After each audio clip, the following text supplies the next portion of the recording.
Happy 420. I'm Kai. And I'm Queen Reefer, and you're watching Stone Cold Murder. Just a PSA, if you have any information that can help solve a crime, go to crimestoppers.com to report any information anonymously. This podcast contains material that might not be suitable for all audiences. Viewer discretion is advised. Well, welcome back to Stone Cold Murder, everybody. Thank you for tuning in again for Season 3, Episode 4. Was it Episode 4? Yeah, Episode 4. I don't know my episodes, but that's okay. How are you today? I'm doing good. How are you? I'm good. Are you guys good? Are you sure you're good? Yeah, why? I don't know. You just looked upset. You said, are you good? Are you good? I'm good. I am good? upset now. You like your corn shoes? Yeah, I'm wearing them today. Hold on. Take them off. Okay. I won't show my tootsies on the camera.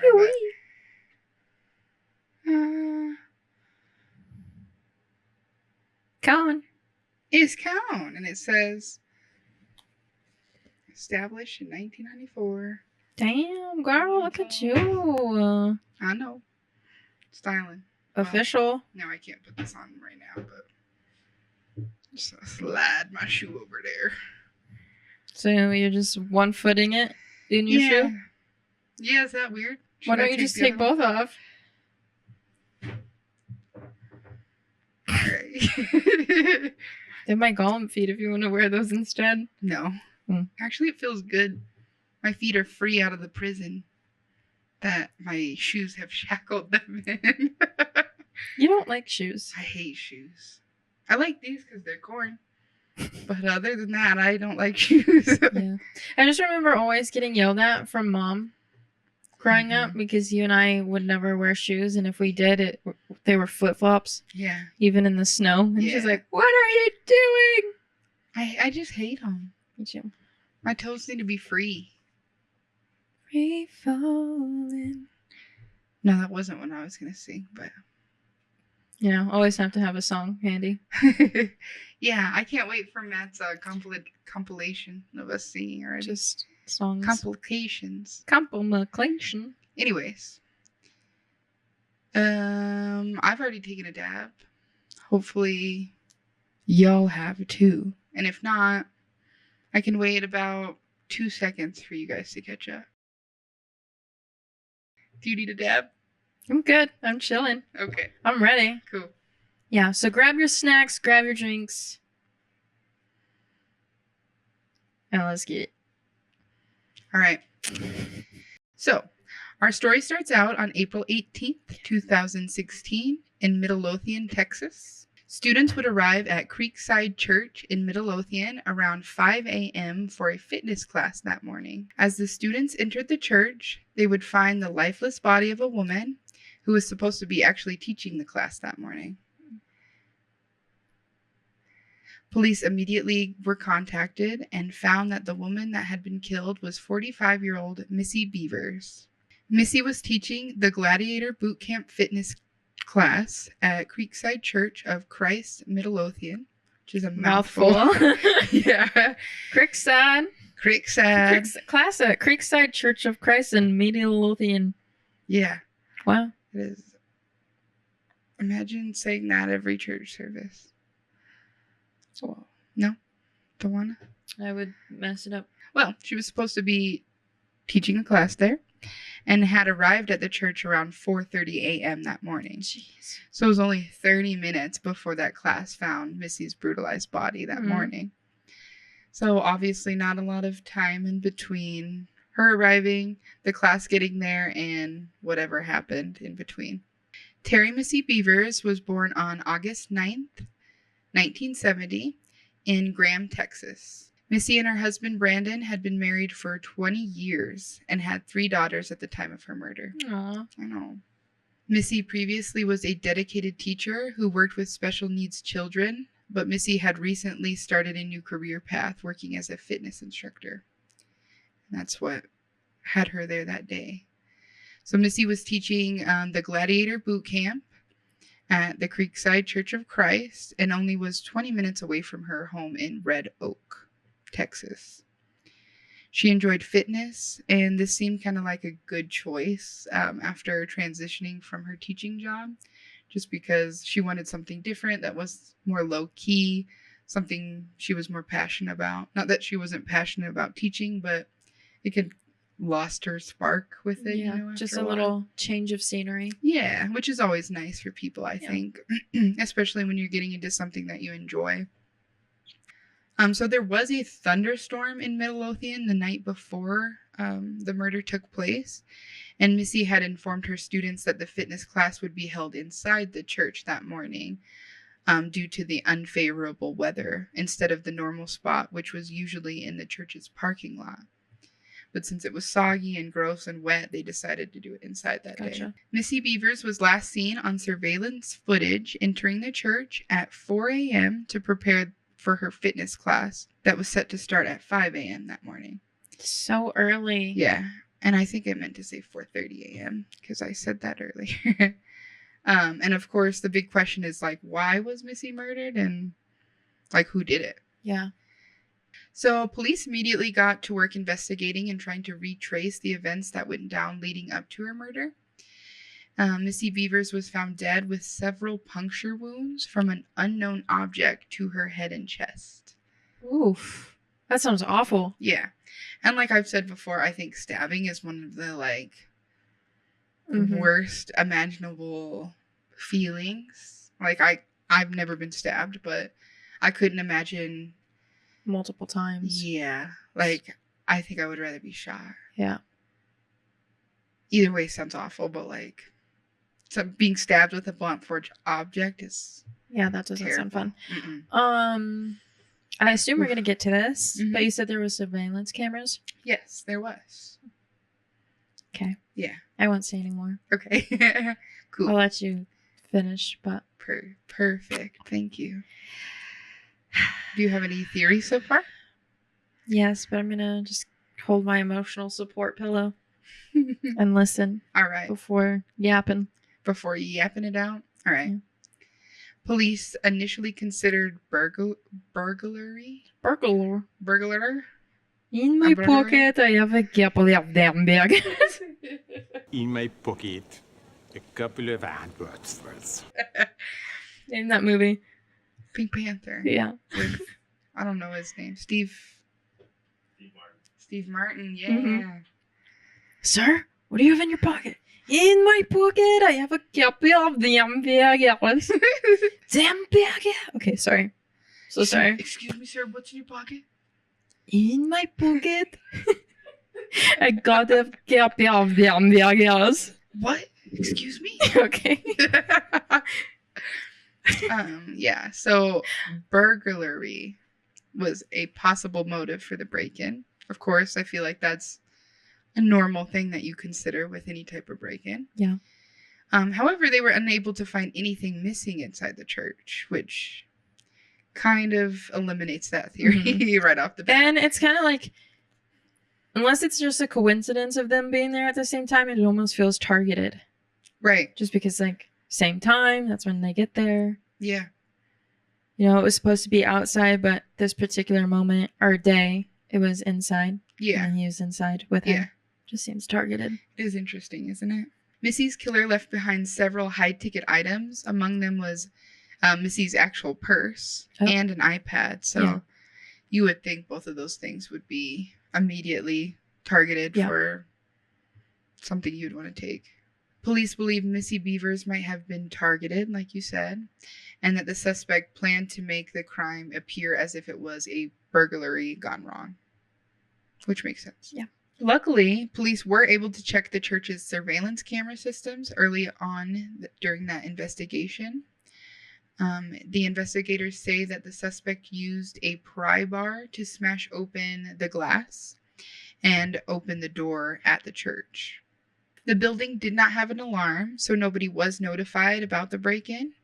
And unfortunately, the outdoor cameras were not functioning on the day of the murder, so nothing was seen from outside the church.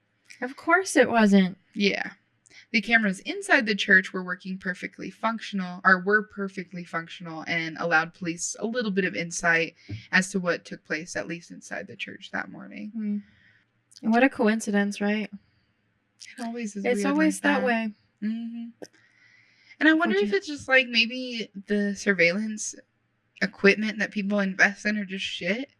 Or they just like don't give a fuck because like, oh, nothing's going to happen here. And it's like, you just never really know. Yeah. You know? Surveillance footage was taken at around 4 a.m. and appears to show the suspect of an unknown identity walking into the church's hallway. Did they have did they have a mask on or something? Yes. So the suspect would occasionally smash glass, like as they were walking down the hallway, and attempt to open different doors that were lining the church's hallway. After they got in, yep. But before he found her? Correct. Yeah. Did she not hear that, I wonder? I think she, the suspect was shown to break in at around 4, and she arrived like 4:30ish. So like in between 4 and 4:30. Oh, so he probably like broke stuff before? Mm-hmm. Oh, okay. So yeah. I was going to say, how did she not, if he was breaking glass and stuff, how did she not hear that? Yeah. And it seems, and I'll get into this later, but it seems like they broke into the front where she came in from the back. So she didn't really necessarily see any of that stuff either. Gotcha. Yeah. Adding to the weirdness of this case, the suspect wore what appeared to be a SWAT police uniform and tactical gear from head to toe, including a police-marked vest, a black helmet, and a black pair of gloves. Oh. Yeah, which is super weird. During this, Missy was taking her equipment for her class from her truck into the church when she encountered the suspect inside the church. Surveillance footage reportedly shows Missy walking down the church hallway before her murder, and the Midlothian police have not revealed where Missy and the suspect crossed paths inside the church, but it is believed that the suspect murdered her inside the church.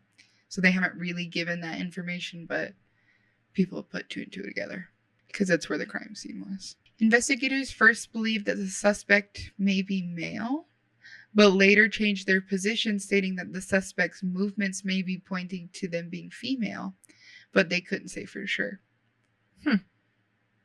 Yeah. Which... Interesting. Yeah, I don't know what about the suspect's walk made them think that, because it doesn't really specify. Fucking fat ass. Just a fat old ass. Maybe a sway in the hips or something too. I wish, like, those are the kind of details I want to know. Like, what made you, like, come to that conclusion? I know. What evidence is there? I know the same. Because it says that from head to toe they were covered, so you can't see anything. But it must have been...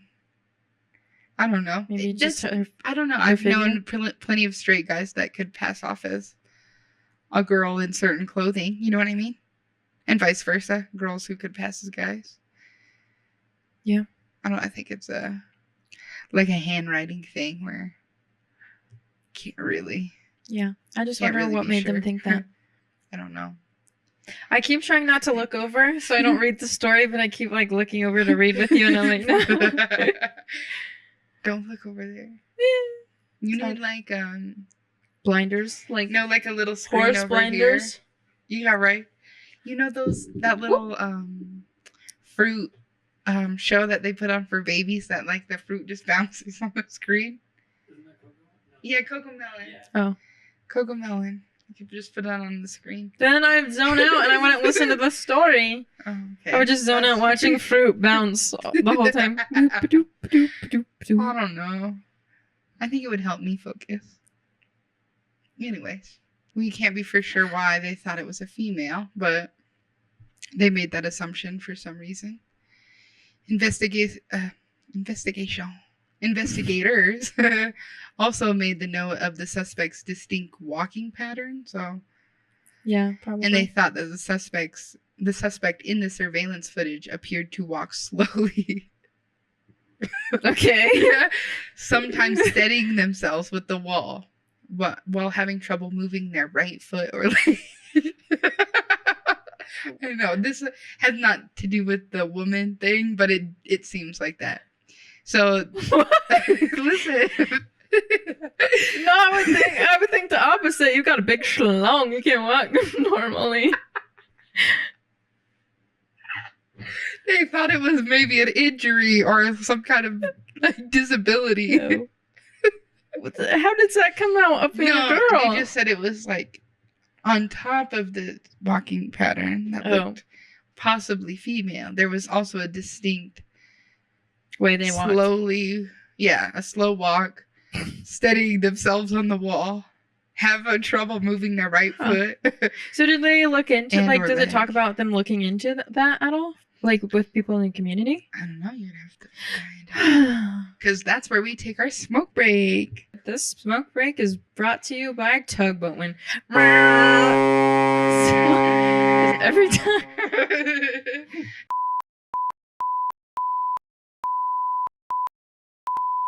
All right, so one of the warrants that was initially filed by police claimed that the suspect may have possessed a smartphone which he had stalked Missy's schedule and recorded her murder with. Like videotaped it. Yeah. So I'm assuming that was on the videotape and they were able to see him or them Recording it. Oh, I don't like that. No, that's an EU factor for sure. So additional police search warrants allege that Missy received creepy and strange messages from an unknown male on LinkedIn of all fucking places. Like, what kind of messages? Did it say? It didn't say what, but it said creepy and strange. So did they look into that? Of, like, who sent these to her? Yeah.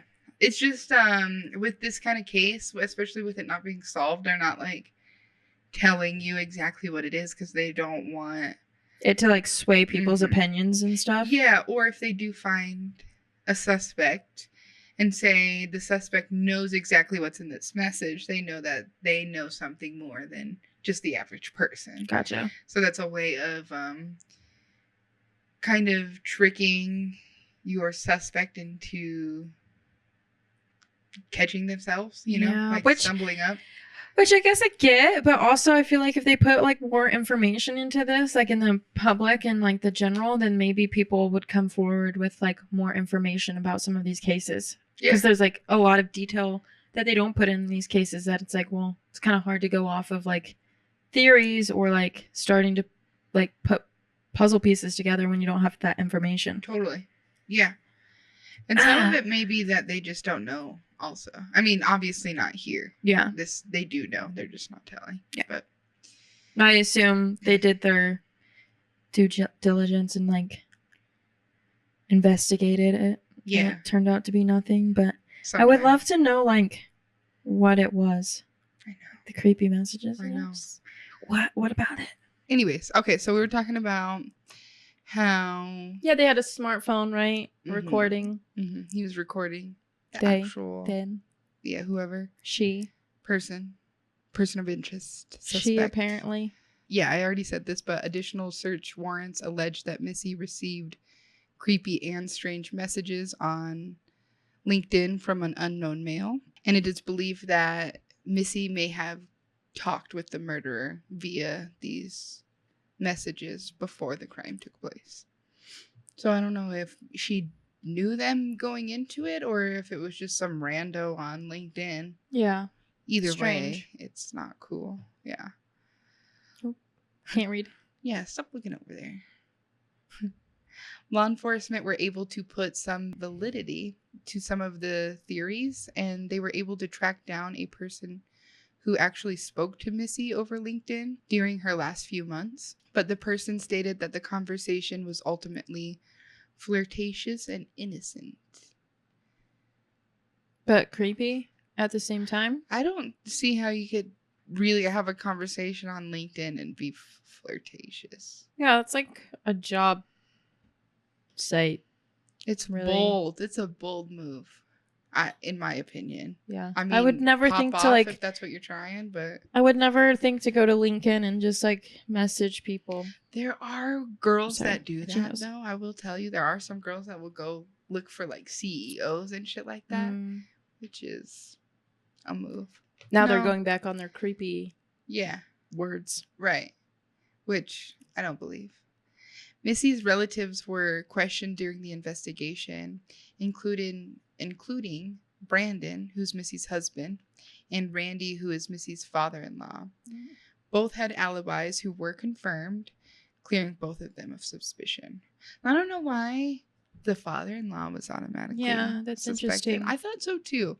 But it's also so weird because they said it seems like they keep going back on like their words and stuff right now because they said originally it's a guy and now they're saying it's a girl. Yeah. But then now they're talking to male that. suspects. Yeah. I think they just don't know.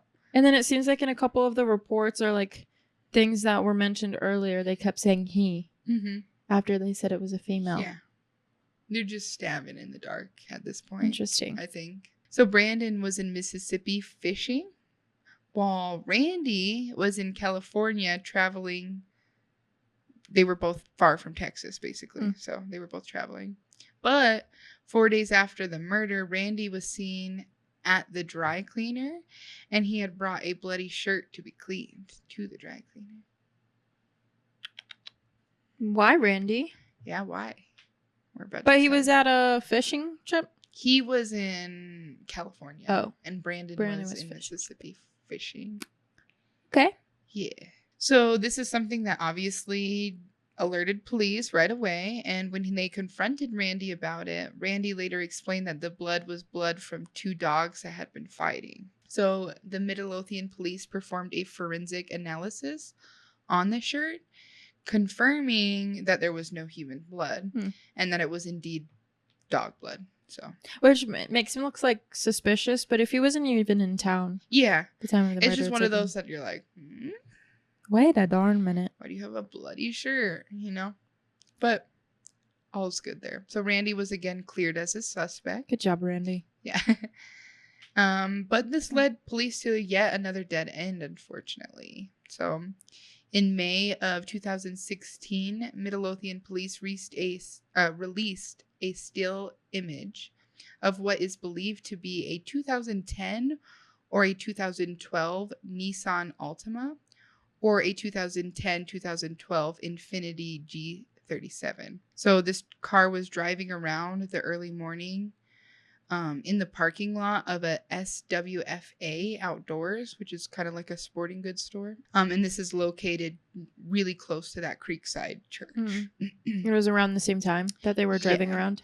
Yeah, a little bit earlier than the break-in happened. Gotcha. So this car, which the police believe to be an oval bumper sticker, pulled into the SWFA Outdoors parking lot at around 2 a.m., leaving just a few minutes later. Midlothian police were interested in speaking to the unknown owner of this vehicle, and according to the assistant chief, Kevin Johnson, the owner of the vehicle is not necessarily a suspect, but he does want the person to identify themselves in case they could help with the investigation. But obviously nobody has come forward to identify themselves as the driver, leading police to search for other leads, basically. Interesting. Yeah. They couldn't get a license plate number off of the surveillance cameras? So actually in December of 2016, the footage was released in full. From that parking lot, and the video shows the vehicle entering the parking lot the same early morning as the murder, with the driver behaving kind of like bizarre. So this is kind of what threw them off, and the license plate himself was kind of blurry on the camera footage, so they couldn't pick up what it said nor what the make was of the vehicle. Or what the bumper sticker said on the vehicle. So that's why they couldn't track it down. The driver ended up circling the store's parking lot, flashes the vehicle's headlights just randomly, and then parks in a secluded area for just a few minutes before exiting the parking lot onto Route 287. But unfortunately, even with this newly released footage, no one came forward, and the different leads police were getting were leading absolutely nowhere. So none of this was actually helping the case, unfortunately. In 2021, the FBI asked for the help from Dr. Michael Nirenberg.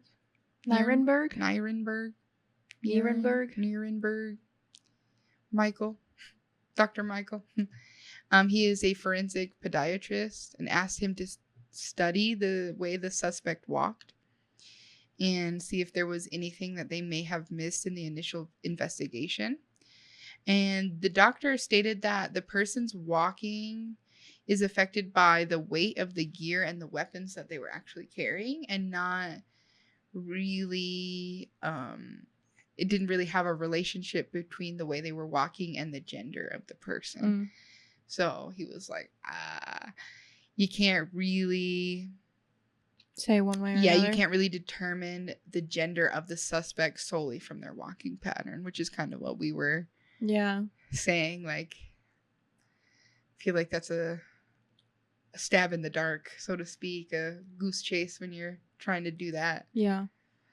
Interesting. Yeah. So maybe that's why they were kind of going back and forth initially of like saying she and then switching back to he. Yeah, because they just didn't know. Yeah. As of June 2023, police still have not identified the driver and have also not definitively concluded whether or not this vehicle is related to Missy Bevers' killing. Initially, a reward was set at $10,000 before doubling to $20,000 and again rising to $50,000 for any information. And as of 2021, there was a award of $150,000 for any information potentially helping in the capture of the suspect. So the police have gotten a lot of information regarding Missy's case, with information significantly picking up after the release of the footage. And unfortunately, nothing has come up of use for police in this case, and this case remains completely unsolved to this day with no additional information, unfortunately. Hence why we're here. Unfortunately. So, what are your thoughts? I think it was a targeted attack. Just based off of the fact that nothing was missing, nothing was taken, and they so happened to be there the same time that she came in to get ready for the workout stuff, you know? It's just like, I don't know. Could be a coincidence, but it almost doesn't seem like a coincidence. Just, I mean, based off the fact they didn't take anything. Yeah, I agree. To me. I would agree. What about you? What do you think? I really don't know. This one is a head scratcher for me. I feel like the targeted attack seems pretty plausible. Or just someone just being kind of crazy, even, you know? Yeah. I don't or know. Maybe someone who doesn't like church or something, you know? Just be like a mental health thing, even. Yeah. I don't know. Seems very strange, you know? The SWAT gear is what throws me off more than anything. Yeah, that's weird. weird. They had the police jacket or vest on and everything, the helmet. It just seems extra odd. That is weird. Yeah, this one was interesting to me. Maybe it's a target attack. Maybe it's someone. Maybe it's Maybelline.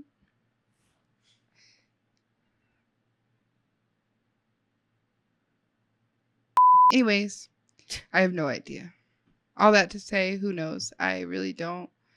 I think if I would be guessing, it would just be a shot in the dark at this point. You know what I mean? Because I don't think there's enough information for me to safely make an assumption that I feel good with, you know?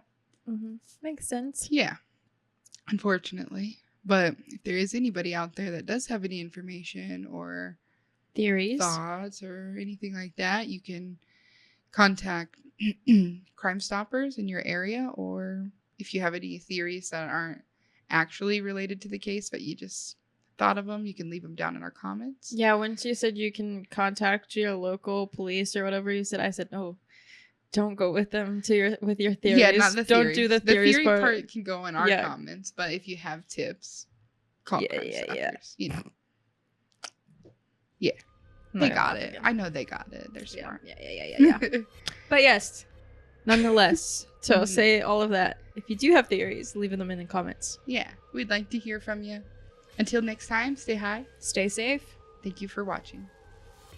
Peace. Hey guys, let us know what you think down below in the comments, but as always, be respectful and kind as these are serious cases that have yet to be solved. If you enjoyed the show, please like, subscribe, and hit the notification bell so you can know when we drop our next episode.